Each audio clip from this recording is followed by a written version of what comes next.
मनोरथाः न माधवसमो देवो न च मध्वसमो गुरुः न तद्वाक्यसमं शास्त्रं न च तस्य समः पुमान् न माता च कमला देवी पिता देवो जनार्दनः बान्धवाः विष्णुभक्ताश्च स्वदेशो भुवनत्रयम् प्रथमो हनुमान् नाम द्वितीयो भीम एव च पूर्णप्रज्ञतृतीयस्तु भगवत्कार्यसाधकः कंसध्वंसि पदाम्भोजान् संसक्तो हंसपुङ्गवः ब्रह्मण्यगुरुराजाख्यो वर्ततान् मम मानसे अर्थिकल्पितकल्पोऽयं प्रत्यर्थिगजकेसरी व्यासतीर्थगुरुर्भूयादस्मदिष्टार्थसिद्धये कामधेनु यथा पूर्वं सर्वाभीष्टफलप्रदा तथा खलु वादिराजा श्रीपादो अभीष्टदस्सदाम् भूतराज नमस्तुभ्यं वादिराजगुरुर्प्रियः विद्राव सर्वभादानः तदत्वं रक्षणं कुरु पूज्याय राघवेन्द्राय सत्यधर्मरताय च भजतां कल्पवृक्षाय नमतां कामधेनवे दुर्वादिध्वान्तरवये वैष्णवेन्दीवरेन्दवे श्रीराघवेन्द्रगुरवे नमो अत्यन्तदयालवे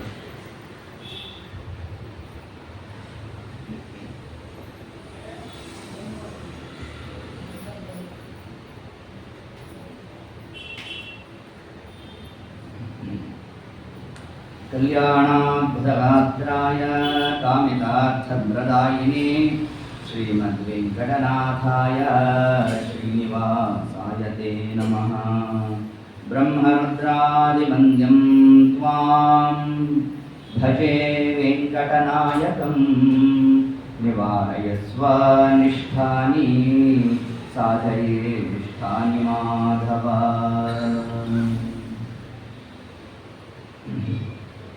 श्री गुरुभ्यो नमः हरि ओम इत्किञ्चित् पूर्वकथानुवादः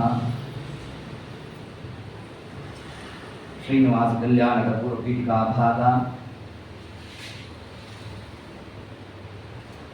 ಸೂತಾಚಾರ್ಯರು ರಂಗನಾಥ ದೇವರ ಮಹಿಮೆಯನ್ನು ವರ್ಣನೆ ಮಾಡ್ತಾ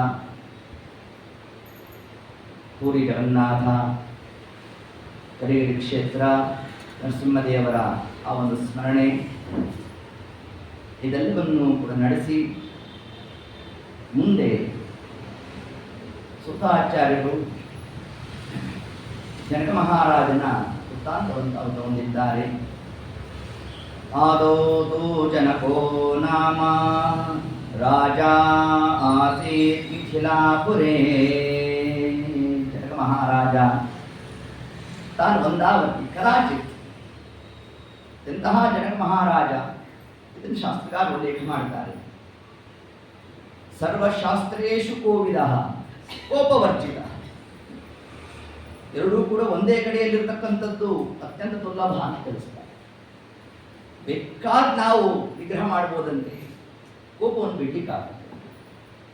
ಯಾವ ಕಾಲದಲ್ಲಿ ಕೋಪ ಮಾಡಬಾರದೋ ಆ ಕಾಲದಲ್ಲೇ ಕೋಪ ಬರುತ್ತದೆ. ದೇವ್ರ ಪೂಜೆ ಕೂತ್ಕೊಂತೆ ಕೋಪ ಮಾಡಬಾರದು ಅಂತ ಆಗಲೇ ಕೋಪ ಬರುತ್ತದೆ. ತಣ್ಣೀರು ಸ್ನಾನಕ್ಕೂ ಕೋಪಕ್ಕೂ ಅವಿನಾಭಾವ ಸಂಬಂಧ. ತಲೆ ಮೇಲೆ ಒಂದು ಚಂಬಿತ್ತು ಅಂದ್ರೆ ನೋಡ್ರಿ ಕೋಪ ಹತ್ಬಿಡುತ್ತೋ ಏನು. ಅದಕ್ಕಿಂತ ಮುಂಚೆ ಚೆನ್ನಾಗಿ ಮಾತಾಡ್ತಿರ್ತಾನೆ. ದೇವ್ರ ಪೂಜೆ ಕೂತ ತಗೊಂಬಂದು ಬಡಿ ಹೀಗೆ ಶಬ್ದ ಉಂಟು. ಕೋಪ ಮಾಡಿಕೊಂಡ್ರೆ ಏನು ಮೈಲಿಗೆ ಅದರಿಂದ ಕೋಪವರ್ಜಿತ. ಜನಕ ಮಹಾರಾಜನ ಬಗ್ಗೆ ಉಲ್ಲೇಖವನ್ನು ನಡೆಸ್ತಾ ಕೋಪವರ್ಜಿತ ಸರ್ವಶಾಸ್ತ್ರೇಷು ಕೋವಿದ.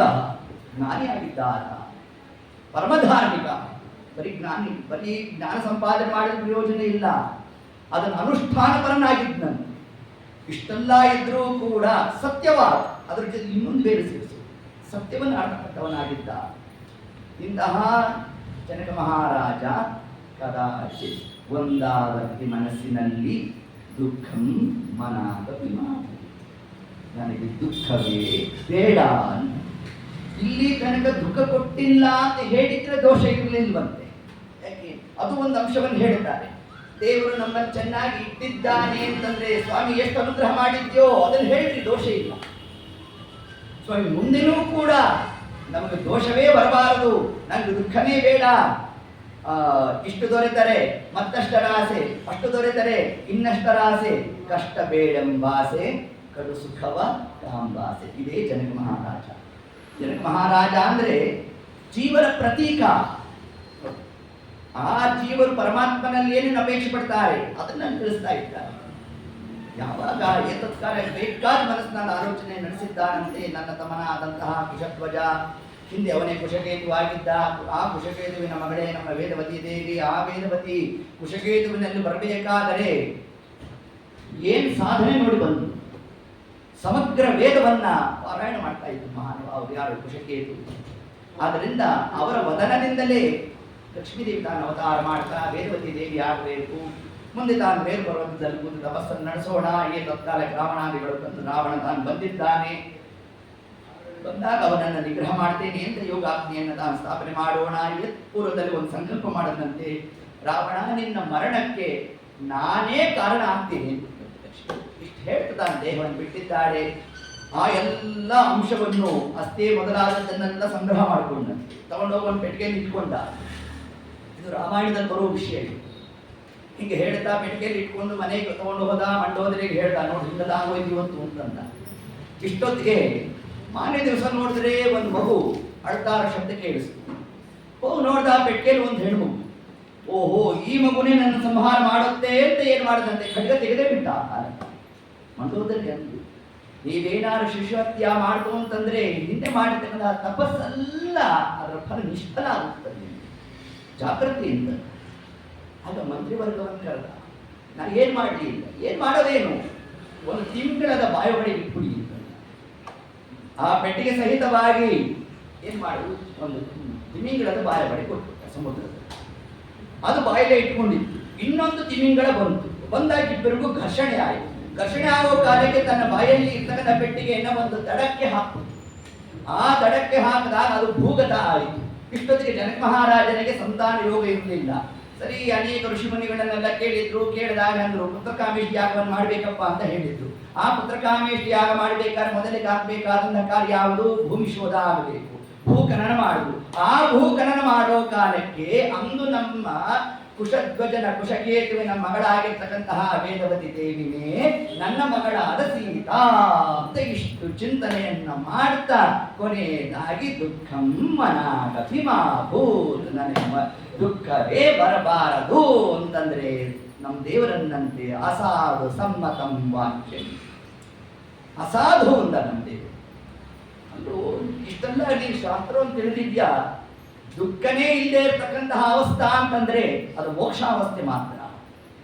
ಇಲ್ಲಿ ದುಃಖದ ಸ್ಪರ್ಶ ಇದೆಯಪ್ಪ. ಸ್ಪೃಷ್ಟ ದುಃಖ ಸಮಸ್ತಃ ನಿತ್ಯ ಅದುಃಖ ರಮ. ಶ್ರೀಮದ್ ಆಚಾರ್ಯ ಉಲ್ಲೇಖ ಮಾಡ್ತಾರೆ ಇದನ್ನ. ಎಲ್ಲರಿಗೂ ಲಿಂಗ ಶರೀರದ ಆವರಕ ಯಾರ್ಯಾರಿಗಿದೆಯೋ ಅವರೆಲ್ಲರಿಗೂ ಕೂಡ ದುಃಖದ ಸ್ಪರ್ಶ ಅವರವರ ಯೋಗ್ಯತಾನುಸಾರ ಇರ್ತಕ್ಕಂಥದ್ದಾಗಿದೆಯಪ್ಪ. ಆದ್ದರಿಂದ ಮೋಕ್ಷಾವಸ್ಥೆಯಲ್ಲಿರ್ತಕ್ಕಂತಹ ಆನಂದವನ್ನ ಏತತ್ಕಾಲದಲ್ಲಿ ಅಪೇಕ್ಷೆ ಮಾಡ್ತಿಲ್ಲ ನೀನು. ಅಸಾಧು ಸಮ್ಮತಂಬ. ನಾವೇ ಮಾಡಿದ್ರೆ ಅಷ್ಟು ಬೇಗ ಶಿಕ್ಷೆ ಕೊಡ್ತಿರ್ಲಿಲ್ಲ. ಯಾಕೆ ಗಡ್ಡು ನಾವು ಏನೋ ಗೊತ್ತಿಲ್ಲ ಬಿಟ್ಟು ಬೆಳೆಸ್ಕೊಡ್ತಾರೆ. ಈ ತಾಯಿಗೆ ಇಬ್ಬರು ಮಕ್ಕಳಿದ್ದಾರೆ ಅಂತ ಅಂದ್ಕೊಳ್ಳೋಣ. ಒಬ್ಬ ಭಾರಿ ಬುದ್ಧಿವಂತ, 90% ತಗೊಂಡ ಅವನು, 90% ಬಂತ ಅಷ್ಟೇನಾ ಅಂತ. ಇನ್ನೊಬ್ಬ ದಡ್ಡ ಮಗ ಇದ್ದ, ಅವನು ಪಾಸ್ ಆಗೋದೇ ಡೌಟ್ ಇತ್ತು. 35 ಬಂದ್ಬಿಡ್ತು. ಅಮ್ಮ ನಾನು ಪಾಸು ಅಂದ್ರೆ 35 ಬಂತ ಅಂತೂ ಇಂತೂ ಎಲ್ಲ ದೇವರ ಅನುಗ್ರಹಪ್ಪ, ರಾಯ ಮಠಕ್ಕೆ ಹೋಗಿ ನಮಸ್ಕಾರ ಹಾಕೊಂಬಾನಿ.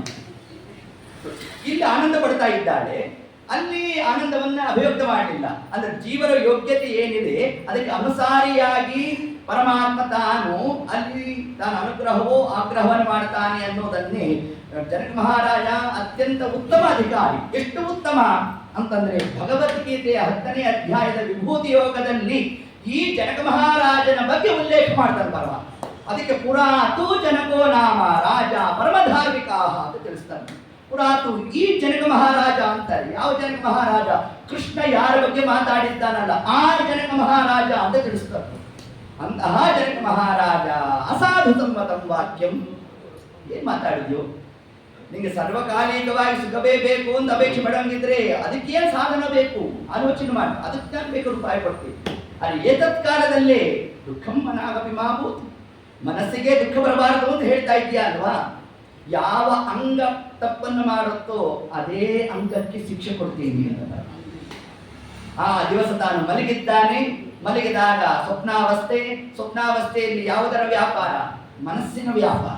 ಮನಸ್ಸಿಗೆ ದುಃಖ ಆಗಬಾರದು ಅಂದೇ ಅಲ್ವಾ? ಮನಸ್ಸಿಗೆ ದುಃಖ ಕೊಡ್ತೀನಿ ಅಂತ ನೋಡಿ ಪರಮಾತ್ಮ. ಹೀಗೆ ಆ ಕ್ರಮದಿಂದ ತನ್ನ ತಮ್ಮನಾದ ಕುಶಧ್ವಜ ತಾನು ಮೃತನಾಗಿದ್ದಾನೆ. ಇದು ಸ್ವಪ್ನಾವಸ್ಥೆಯಲ್ಲಿ ಯಥಾವತ್ತಾಗಿ ಕುಶಧ್ವಜ ಮೃತನಾಗಿದ್ದರಿಂದ ಇಷ್ಟನ್ನು ತಿಳಿದಿರಬೇಕು. ಭವಿಷ್ಯೋತ್ತರ ಪುರಾಣ ಮೃತನಾಗಿದ್ದಾನೆ ಅಂತ ತಿಳಿಸೋದು ಸ್ವಪ್ನಾವಸ್ಥೆಯಲ್ಲಿ. ಸರಿ, ಅವನ ಪತ್ನಿಯು ಕೂಡ ಸಹಗಮನ ಮಾಡಿದ್ದಾಳೆ, ಅವನ ಮಕ್ಕಳು ಕೂಡ ಜನಕ ಮಹಾರಾಜ ತಾನೇ ಪೋಷಣೆ ಮಾಡಬೇಕು, ಇಷ್ಟೆಲ್ಲ ಜವಾಬ್ದಾರಿ ಬಂದಿದೆ ಅಂತ ಸ್ವಪ್ನದಲ್ಲಿ ತಾನು ಕಂಡಿದ್ದಾನಂತೆ. ಅದ್ಯಾಪಿ ನಮ್ಮ ಶಾಸ್ತ್ರದಲ್ಲಿ ಸ್ವಪ್ನ ಪದಾರ್ಥ ಸತ್ಯಭೂತವಾದದ್ದು. ಎಷ್ಟು ಸತ್ಯ, ಎಷ್ಟು ಪರಮಾತ್ಮ ವ್ಯಾಪಾರ ನಡೆಸ್ತಾನೆ ಅಂತಂದ್ರೆ ಆ ರೂಪವನ್ನ ಪ್ರತಿನಿತ್ಯ ಮರಿಲಿಕ್ಕೆ ಇಲ್ಲ ಅನ್ನೋ ಮಧ್ವ. ಅದಕ್ಕಾಗಿ ಯಾವ ಕಾಲದ ಸ್ಮರಣೆ ಮಾಡ್ತೇವೆ? ನಮಗೆ ಸ್ವಪ್ನಕ್ಕೆ ನಿಯಾಮಕವಾದ ರೂಪವನ್ನ ತೀರ್ಥ ತಗೋಬೇಕಾದ್ರೆ ವಿಶ್ವಾಯ ನಮಃ ತೈಜಸಾಯ ನಮಃ ನೋಡ್ಕತಿ ಆ ರೂಪವನ್ನು ಪ್ರತಿನಿತ್ಯ ಸ್ಮರಣೆ ಮಾಡಪ್ಪ. ಯಾಕೆಂದ್ರೆ ಆ ಸ್ವಪ್ನ ಬರುತ್ತೆ, ರಾತ್ರಿ ಮಲಗಿದ್ದೀವಿ ಸ್ವಪ್ನ ಬಂತು ಅಷ್ಟು ತಾನೇ, ಹಂಗಲ್ಲ ಅಂದ್ರು. ಯಾವ ಕಾಲಕ್ಕೆ ಎಷ್ಟು ಗಂಟೆಗೆ ಸ್ವಪ್ನ ಬೀಳುತ್ತೆ ಅದಕ್ಕೆ ಅನುಗುಣವಾಗಿ ಫಲಾದಿಗಳು. ಬೆಳಗಿನ ಜಾವ ಬ್ರಾಹ್ಮಿ ಮುಹೂರ್ತದಲ್ಲಿ ಸ್ವಪ್ನ ಬಿತ್ತು ಅಂತಂದ್ರೆ ನಾವು ಸಕಾಲಕ್ಕೆ ಎದ್ದಿಲ್ಲ ಅಂತ. ಅದು ಬ್ರಾಹ್ಮಿ ಮುಹೂರ್ತದಲ್ಲಿ ಬಿತ್ತು ಅಂತ ಅನ್ಕೊಳ್ಳೋಣ. ಬಿದ್ದಾಗ ಅತಿ ಶೀಘ್ರವಾಗಿ ಆ ಕಾರ್ಯ ಫಲಿಸುತ್ತಂತೆ. ಮಲಗಿದ ತಕ್ಷಣ ಒಂದೊಂದ್ಸತಿ ಸ್ವಪ್ನ ಬೀಳುತ್ತೆ ನಮಗೆ. ಇದು ಒಂದು ನಮ್ಮ ಅನುಭವ. ಹಂಗೇನಾದ್ರು ಸ್ವಪ್ನಾದಿಗಳು ಬಂದಿದೆ ಅಂತಂದ್ರೆ ವರ್ಷದ ನಂತರದಲ್ಲಿ ಆ ಕಾರ್ಯ ಪೂರ್ಣ ಆಗುತ್ತೆ. ಇನ್ನ ಮೊದಲನೇ ಮುಹೂರ್ತದಲ್ಲಿ ಅರ್ಥಾತ್ ಮಧ್ಯರಾತ್ರಿ 2 ಗಂಟೆ ಮೊದಲನೇ ಜಾವ ಏನು ಪ್ರಾರಂಭ ಆಗುತ್ತೆ, ಆ ಕಾಲಕ್ಕೆ ಏನಾದ್ರು ಸ್ವಪ್ನ ಬಿದ್ದಿದೆ ಅಂತಂದ್ರೆ ಸುಮಾರು 6 ತಿಂಗಳು ಆದ ನಂತರದ ಕಾರ್ಯ ಪೂರ್ಣ ಆಗುತ್ತಂತೆ. ನೋಡಿ, ಒಂದು ಸ್ವಪ್ನ ಬೀಳೋದ್ರಲ್ಲೂ ಪರಮಾತ್ಮ ಎಷ್ಟು ವ್ಯಾಪಾರ ನಡೆಸಿರ್ತಾನೆ. ಜೀವನ ಒಂದು ಪ್ರಾರಬ್ಧ ಕರ್ಮಕ್ಕೆ ಅನುಗುಣವಾಗಿ ಸ್ವಪ್ನಾದಿಗಳು. ಏತದ್ ಜನ್ಮದಲ್ಲಿ ಯಾವುದೋ ಒಂದು ಸ್ವಪ್ನ ಬಿತ್ತು, ಬದ್ರಿನಾರಾಯಣನ ದರ್ಶನ ಮಾಡ್ಕೊಂಡು ಬಂದು ಸ್ವಪ್ನದಲ್ಲಿ. ಯಾಕೆ ಬಂದ ನಾರಾಯಣ? ನಾನು ಬದ್ರಿ ಕ್ಷೇತ್ರದ ಬಗ್ಗೆ ನಾವೇನು ಚಿಂತನೆ ಮಾಡಿರ್ತೀವಿ, ಆದ್ರೂ ಬಂದ. ಯಾಕೆ ಬಂದ? ಪುಕ್ಕಟ್ಟೆ ಬರಲಿಲ್ಲ ಅಂದ್ರು. ಅದು ಹೆಂಗ್ ಬಂದ? ಹಿಂದಿನ ಜನ್ಮದಲ್ಲಿ ಸಾಧನೆ ಆಗಿತ್ತಂತೆ. ಈ ಜನ್ಮದಲ್ಲಿ ಪರಮಾತ್ಮ ಸ್ವಪ್ನಮುಖೇನ ನಮಗೆ ದರ್ಶನ ಕೊಟ್ಟು, ಅಂದ್ರೆ ಈ ಸಾಕ್ಷಾತ್ತಾಗಿ ಕರ್ಕೊಂಡು ಹೋಗ್ಬೋದಾಗಿತ್ತಲ್ಲ ಅಂತಂದ್ರೆ ಇವನೊಬ್ಬನೇ ಹೋಗ್ಲಿಕ್ಕೆ ಇರಲಿಲ್ಲ. ಮನೆಯಲ್ಲಿರೋ ವಾತಾವರಣ ಹೇಗಿತ್ತು ಅಂದ್ರೆ ಮನೆ ಮಂದಿಯೆಲ್ಲ ಕರ್ಕೊಂಡು ಹೊರಡಬೇಕಾಗಿತ್ತು. ಸರಿ, ಕರ್ಕೊಂಡು ಹೊರಟ್ರೆ ಆಯ್ತು. ಅದಕ್ಕೇನಂತೆ, ಆ 3 ಮಂದಿಗೆ ಯೋಗ ಇನ್ನೂ ಪ್ರಾಪ್ತಿಯಾಗಿಲ್ಲ, ಇವನೊಬ್ಬನಿಗೆ ಯೋಗ ಇರೋದು. ಇವನು ಪ್ರಾರಬ್ಧ ಕರ್ಮ ಹೇಗಿದೆ ಅಂದ್ರೆ ಮನೆಯವ್ರನ್ನ ಬಿಟ್ಟು ಇವನು ಹೋಗಂಗಿಲ್ಲ. ಆಗ ನಮ್ಮ ದೇವರು ಏನ್ ಮಾಡ್ದ? ಸ್ವಪ್ನದಲ್ಲೇ ಕರ್ಕೊಂಡು ಹೋದ, ದರ್ಶನ ಮಾಡಿಸ್ತಾ ಕರ್ಕೊಂಡು ಬಿಟ್ಬಿಟ್ಟ. ಎಷ್ಟು ವ್ಯಾಪಾರ ನಡೆಸಿದ್ದಾರೆ ನೋಡ್ರಿ ಪರಮಾತ್ಮ. ಅದರಂತೆ ದುಃಖವನ್ನು ಸೂಚನೆ ಮಾಡತಕ್ಕಂತಹ ಸ್ವಪ್ನಗಳು ಸಾವಿರವನ್ನ ಪರಮಾತ್ಮ ತಾನು ತಿಳಿಸಿದ್ದಾನೆ. ಶಾಕುರ ಗ್ರಂಥ ಅಂತ ಒಂದು ಗ್ರಂಥ ಇದೆ.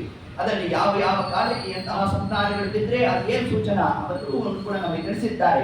ಹೀಗೆ ಅಂತಹ ಆ ಸ್ವಪ್ನಾದಿಗಳನ್ನ, ಅದು ಸ್ವಪ್ನ ಎಂಬುದು ನಮ್ಮಲ್ಲಿ ಸತ್ಯ ಪದಾರ್ಥ ಅನ್ನೋದನ್ನೇ ಜನಕ ಮಹಾರಾಜ ಸರ್ವಶಾಸ್ತ್ರೇಶು ಕೋವಿದ. ಹಾಗಾದ್ರೆ ಕೇವಲ ಸ್ವಪ್ನ ಬಿದ್ದಿದ್ದಕ್ಕೆ ಮಾತ್ರ ಅವನು ದುಃಖ ಪಟ್ಟಿದ್ದಾನೆ ಅಂತಲ್ಲ. ಮತ್ತೇನರ್ಥ? ಸ್ವಪ್ನ ಸತ್ಯ ಆಗೋದೇ ಅಂತ ತಾನು ದುಃಖ ಪಡ್ತಾ ಇದ್ದ.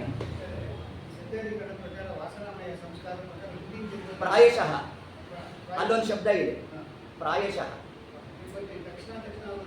ಇಲ್ಲ ನೋಡಿ, ಸ್ವಪ್ನ ಬೀಳಬೇಕಾದರೆ ಎಲ್ಲ ಸ್ವಪ್ನವು ಕೇವಲ ಹಿಂದಿನ ಜನ್ಮದ ವಾಸನೆಗೆ ಸಂಬಂಧಪಟ್ಟಿದ್ದಲ್ಲ.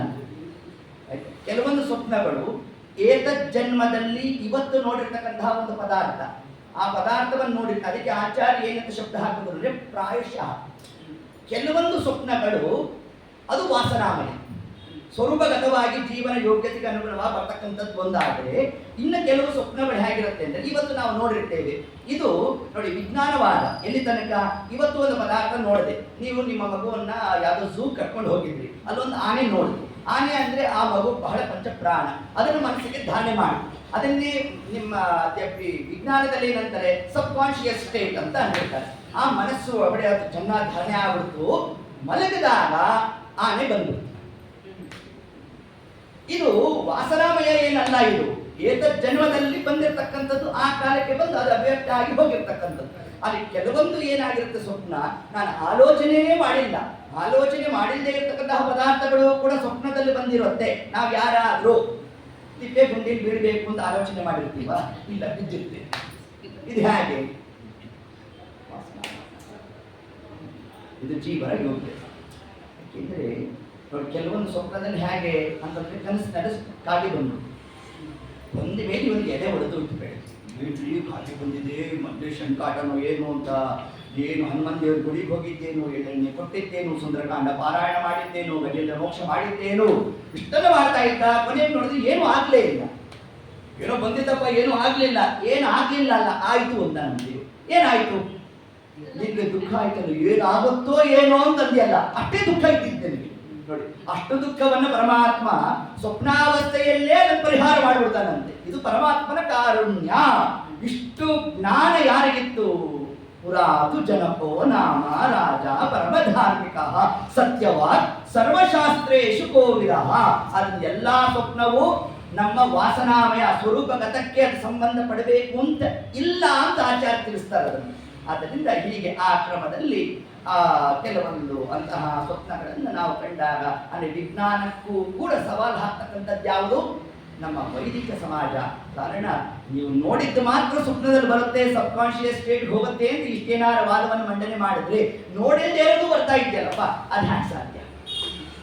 ಆದ್ದರಿಂದ ಹೀಗೆ ಆ ಕ್ರಮದಲ್ಲಿ ಅದನ್ನು ನಾವು ನಿರ್ಣಯ ನಡೆಸಬೇಕು ಅನ್ನೋ ಅಂಶವನ್ನೇ ಹೇಳ್ತಾ, ತತ್ಕಾಲಕ್ಕೆ ಅತ್ಯಂತ ದುಃಖಿತನಾಗಿದ್ದಾನೆ ಯಾರು? ನಮ್ಮ ಜನಕ ಮಹಾರಾಜ. ತಸ್ಯ ದುಃಖಸ್ಯ ಶಾಂತಿ. ಆ ಕಾಲಕ್ಕೆ ಭಯಕೃತ್ ಭಯನಾಶನ ವಿಷ್ಣು ಸಹಸ್ರನಾಮ ಇದನ್ನು ಉಲ್ಲೇಖ ಮಾಡುತ್ತೆ. ಪರಮಾತ್ಮ ತನ್ನ ಭಕ್ತರಿಗೆ ದುಃಖವನ್ನೂ ಕೊಡ್ತಾನಂತೆ, ಕೇವಲ ದುಃಖ ಮಾತ್ರ ಕೊಟ್ಟು ಬಿಡುವಲ್ಲ, ಅದಕ್ಕೆ ಉಪಶಮನವನ್ನೂ ಮಾಡ್ತಾನಂತೆ. ಈಗ ಸ್ವಪ್ನದಲ್ಲಿ ದುಃಖವನ್ನು ಕೊಟ್ಟ ಅದರ ಪರಿಹಾರಕ್ಕಾಗಿ ಯಾರು ಬಂದಿದ್ದಾರೆ? ಶತಾನಂದರನ್ನು ಪರಮಾತ್ಮ ತಾನು ಕರೆಸಿದ್ದಾನಂತೆ. ತಸ್ಯ ದುಃಖಸ್ಯ ಶಾಂತ್ಯರ್ಥಂ ಶತಾನಂದ ಪುರೋಹಿತ ಸಂಪ್ರಾಪ್ತೋ. ಶಬ್ದ ಹಾಕಿದ್ರು, ಸುಮ್ಮನೆ ಬರಲಿಲ್ಲ ಅವರು. ದೈವಯೋಗೇನ ಪರಮಾತ್ಮ ಕಳಿಸ್ಕೊಟ್ಟಂತೆ. ದೈವಯೋಗೇನ ಶಬ್ದವೇ ವಿಷ್ಣು ಸಹಸ್ರನಾಮದಲ್ಲಿ ಯೋಗೋ ಯೋಗ ವಿಧಾಮ್ನೇತ ಅಂತ ಶಬ್ದ ನಂತೆ. ಒಂದಾಗಿ ಕೆಲವೊಂದು ಬಾರಿ ನೇರವಾಗಿ ಪರಮಾತ್ಮನೇ ಬಂದು ಅನುಗ್ರಹ ಮಾಡಿಬಿಡ್ತಾನೆ. ಇನ್ನು ಕೆಲವೊಂದು ಬಾರಿ ತನ್ನ ಭಕ್ತರನ್ನ ಕಳಿಸಿ ಇನ್ನೊಬ್ಬ ಭಕ್ತನನ್ನು ಉದ್ಧಾರ ಮಾಡ್ತಾನೆ. ಇದು ಎರಡು ಕ್ರಮ ಪರಮಾತ್ಮ.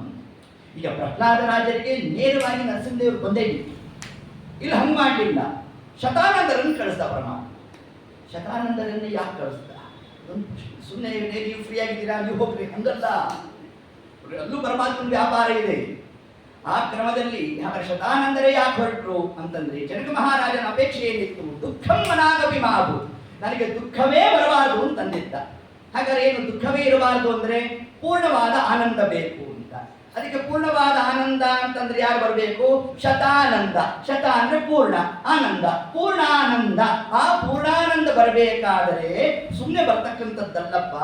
ಈ ಶತಾನಂದರಿಂದ ಯಾವುದನ್ನ ನೀನು ಶ್ರವಣ ಮಾಡಿದರೆ ನಿನಗೆ ಪೂರ್ಣಾನಂದ ಪ್ರಾಪ್ತವಾಗುತ್ತೋ ಅನ್ನೋ ಒಂದು ಅಂಶವನ್ನೇ ತಸ್ಯ ದುಃಖಸ್ಯ ಶಾಂತ್ಯರ್ಥಂ ಅಂತ ಪರಮಾತ್ಮ ತಾನಲ್ಲಿ ಹೇಳ್ತಾ ಆ ಶತಾನಂದ ಮುನಿಗಳನ್ನ ಪರಮಾತ್ಮ ತಾನು ದೈವಯೋಗಿನ ಬಂದಿರತಕ್ಕಂತಹ ದೊಡ್ಡವರನ್ನ ನೋಡಿದಾಗಲೇ ದುಃಖದ ಉಪಶಮನ ಆಯಿತು. ಇದು ದೇವರ ಕಾರುಣ್ಯ. ಇದು ನಮ್ಮ ಜೀವನದಲ್ಲೂ ನಡೀತಕ್ಕಂಥದ್ದು. ಜನಕ ಮಹಾರಾಜ ಅಂದ್ರೆ ಒಬ್ಬ ರಾಜ ಅಂತಲ್ಲ, ಜೀವನ ಪ್ರತೀಕ. ನಮಗೂ ಕೂಡ ಏನೋ ಭಾರೀ ದುಃಖ ಇತ್ತು. ದುಃಖ ಇದ್ದಾಗ ರಾಯರ ಮಠಕ್ಕೆ ಹೋದ್ವಿ. ಹೋದಾಗ ರಾಯರನ್ನು ಪ್ರಾರ್ಥನೆ ಮಾಡ್ತಾ ಕೂತಿದ್ವಿ. ರಾಯರೇ ಏನ್ ಕಥೆ ಅಂತ ಭಾರೀ ಸ್ತೋತ್ರ ಮಾಡ್ತಾ ಇದ್ದ. ಅಷ್ಟೊತ್ತಿಗೆ ಒಳಗಡೆ ಎಲ್ಲೋ ಆಚಾರ್ಯರು ಬಂದ್ರು, ಮಂತ್ರಾಕ್ಷತೆ ಒಂದು ಬಾಳೆಯನ್ನು ಕೊಟ್ಟರು. ನೋಡ್ರಿ, ನಾನು ರಾಯರನ್ನು ಪ್ರಾರ್ಥನೆ ಮಾಡ್ತಾ ಇದ್ದ, ಆ ಕಾಲಕ್ಕೆ ಆಚಾರ್ಯ ಬಂದ್ಬಿಟ್ಟು ಮಂತ್ರಾಕ್ಷತೆ ಕೊಟ್ಟರು. ಅಂದ್ರೆ ಏನರ್ಥ? ನನ್ನ ದುಃಖ ಪರಿಹಾರ ಆಯಿತು. ಅಭಯ, ಅದಕ್ಕೆ ಮೊದಲಿಗೆ ಅಭಯ ವಸ್ತು. ಆ ಭಯ, ಭಯದಿಂದ ವಿಮುಖರಾಗುವಂತೆ ಮಾಡ್ತಾನಂತೆ ಪರಮಾತ್ಮ. ತರುವಾಯ ವರವನ್ನು ಕೊಡ್ತಾನಂತೆ. ಒಂದು ಕರದಿಂದ ಅಭಯ ನೀವಾಳೆ, ಮತ್ತೊಂದು ಕರದಿಂದ ವರಗಾಡ. ಅನ್ನೋ ಕುಂದಿಲ್ಲ ದಾನಂದ ಸಂದೋಹ ಉಳಿಸುವ ಇಂದಿರೆ ನಮ್ಮ ತಲಹಾಡಿ ಶೋಭಾನೆ ಅಂತ ರಾಜರೇನು ತಿಳಿಸಿದ್ದಾರೆ. ಒಂದು ಕರದಿಂದ ಅಭಯ, ಮೊದಲಿಗೆ ಅಭಯ ಅಂತೆ, ಆಮೇಲೆ ವರ. ಅದರಂತೆ ನಮ್ಮನ್ನು ಲೋಕದಲ್ಲಿರುತ್ತಲ್ಲ, ಯಾರಿಂದಲೂ ಏನು ಕೆಲಸ ಆಗಬೇಕು. ಅವ್ರ ಮನೆಗೆ ಹೋಗಿದ್ವಿ, ನೋಡಿ ನಮ್ಮ ಹುಡುಗನ ಒಂದು ಕೆಲಸ, ನಿಮ್ಮ ಹುಡುಗನ ಕೆಲಸ ಆಯಿತು ಅಂತ ಅನ್ಕೊಳ್ಳಿ. ಇಷ್ಟು ಭರವಸೆ ಕೊಟ್ಟರು ರೀ, ನನಗೆ ನಿಶ್ಚಂತೆ ಆಯಿತು ಅಂತ. ಇನ್ನೂ ಕೆಲಸ ಆಗಿಲ್ಲ, ಆದರೂ ಕೂಡ ಭಯ ನಿವಾರಣೆ ಆಯಿತು. ಆ ಒಂದು ಅಂಶವನ್ನೇ ಇಲ್ಲಿ ತಿಳಿಸ್ತಾ ಇದ್ದಾರೆ. ದೊಡ್ಡವರ ಆಗಮನ ಆಯಿತು ಅಂತಂದ್ರೆ ಏತತ್ಕಾಲದಲ್ಲಿ ನಮ್ಮಲ್ಲಿರ್ತಕ್ಕಂತಹ ಆ ದುಃಖ ಎಲ್ಲವೂ ಕೂಡ ಪರಿಹಾರ ಅನ್ನೋ ಒಂದು ಅಂಶವನ್ನು ಕೂಡ ಜನಕ ಮಹಾರಾಜ ಏತತ್ಕಾಲಕ್ಕೆ ತಾನು ಮನಸ್ಸಿನಲ್ಲಿ ತಾನು ನಾನಾ ಪ್ರಕಾರವಾಗಿ ಚಿಂತನೆ ನಡೆಸ್ತಾ ಇದ್ದಾನಂತೆ. ಇನ್ನು ಶತಾನಂದರೇ ಯಾಕೆ ಬಂದರು? ಒಂದಾಗಿ ಜನಕ ಮಹಾರಾಜನೇ ಅನುಗ್ರಹ ಆಗಬೇಕು, ಇನ್ನು ಶತಾನಂದರಿಗೂ ಒಂದು ಉಪಯೋಗ ಇದೆಯಂತೆ. ತನ್ನ ತಂದೆ ತಾಯಿಗೆ ವಿಯೋಗ ಆಗುವುದಿಲ್ಲ. ಯಾರವರ ತಂದೆ? ಗೌತಮರು, ಅಹಲ್ಯಾದೇವಿ. ಅವರ ವಿಯೋಗಕ್ಕೆ ಮದ್ದು ಯಾವುದು? ಅದು ಪರಿಹಾರ ಆಗಬೇಕು ಅಂದರೆ ಶ್ರೀನಿವಾಸ ಕಲ್ಯಾಣ. ನಮ್ಮಲ್ಲಿ ಹಾಗಾಗಿ ಏನು ಕ್ರಮ ಇದರಿಂದ ನಾವೇನು ತಿಳಿಬೇಕು. ಮನೆಯಲ್ಲಿ ವಿವಾಹಾದಿಗಳು ನಡೆಯೋ ಪೂರ್ವದಲ್ಲೇ ಇಂತಹ ಶ್ರೀನಿವಾಸ ಕಲ್ಯಾಣ ಅಥವಾ ನೇರವಾಗಿ ಶ್ರೀನಿವಾಸ ಕಲ್ಯಾಣೋತ್ಸವವನ್ನೇ ಮಾಡಿಸ್ತಕ್ಕಂಥದ್ದು, ಇಂತಹ ಈ ದೈವಿಕವಾದ ಕಾರ್ಯವನ್ನ ಮಾಡಿಸಿ ಮನೆಯಲ್ಲಿ ಲಗ್ನಾದಿಗಳನ್ನು ಮಾಡಿದ್ರೆ ಸತಿಪತಿಯರಲ್ಲಿ ಸರ್ವಥಾ ವಿಯೋಗಾದಿಗಳು ಬರೋಲ್ಲ ಅನ್ನೋ ಒಂದು ಅಂಶದಲ್ಲಿ ಶತಾನಂದರು ತಾವಲ್ಲಿ ಏತತ್ ಕಾರ್ಯವನ್ನು ಮಾಡ್ತಾ. ಹಾಗಾದ್ರೆ ಯಾರು ಈ ಶ್ರೀನಿವಾಸ ಕಲ್ಯಾಣವನ್ನು ಕೇಳುತ್ತಾರೋ, ಅವರ ಪರವಾಗಿ ಯಾರು ಹೇಳಿರ್ತಾರೋ ಕೇಳಿರ್ತಾರೋ ಅಂಥವರಿಗೆ ಅವರು ಎಲ್ಲಿದ್ದಾರೋ ಅಲ್ಲಿಗೆ ದೇವರು ತಾನು ಬರ್ತಾನಂತೆ. ಅದಕ್ಕೆ ರಾಮದೇವರ ಅಯನ ರಾಮಾಯಣ. ಅಹಲ್ಯಾದೇವಿ ಹೋದದ್ದಲ್ಲ, ಅಹಲ್ಯಾದೇವಿ ಇರೋ ಸ್ಥಳಕ್ಕೆ ರಾಮಚಂದ್ರ ಬಂದಂತೆ. ಯಾಕೆ ಬಂದ ರಾಮಚಂದ್ರ ಅಂತಂದ್ರೆ ಅದನ್ನೇ ತಿಳಿಸ್ತಾ ಇದ್ದಾರೆ. ನೀನು ಶ್ರೀನಿವಾಸ ಕಲ್ಯಾಣ ಕೇಳಿದ್ಯಲ್ಲಪ್ಪ, ಆದ್ರಿಂದ ನಾನೇ ನೀವಿರೋ ಜಾಗಕ್ಕೆ ಬರ್ತೇನೆ ಅಂತ ಪರಮಾತ್ಮ. ನೆನೆಬವರನ್ನು ಅನುಸರಿಸಿ ತಿರುಗುವನು. ಪರಮಾತ್ಮನನ್ನ ನಾವು ಸ್ಮರಣೆ ಮಾಡಬೇಕಂತೆ. ಹೇಗೆ ಸ್ಮರಣೆ ಮಾಡಬೇಕು? ಶ್ರೀನಿವಾಸನೇ ಕಲ್ಯಾಣ ಅಂತ ನಾವು ಚಿಂತನೆ ಮಾಡಿತ್ತು ಅಂತಂದ್ರೆ ನಮ್ಮ ಪರವಾಗಿ ಪರಮಾತ್ಮ ತಾನು ಬರ್ತಾನೆ ಅನ್ನೋ ಅಂಶವನ್ನು ಕೂಡ ಪ್ರಾಪ್ತಂ ಪುರೋಹಿತಂ ದೃಷ್ಟ್ವಾ. ಏತತ್ಕಾಲಕ್ಕೆ ಪುರೋಹಿತಂ ದೃಷ್ಟ್ವಾ ಜನಕ ಮಹಾರಾಜ ತಾನು ನೋಡಿದ್ದಾನಂತೆ. ಸಾ ಪೂಜಿತೋ ಮುನಿವರೈಹಿ ನಿವಿಷ್ಟೋ ಮೃಗಚರ್ಮಣಿ.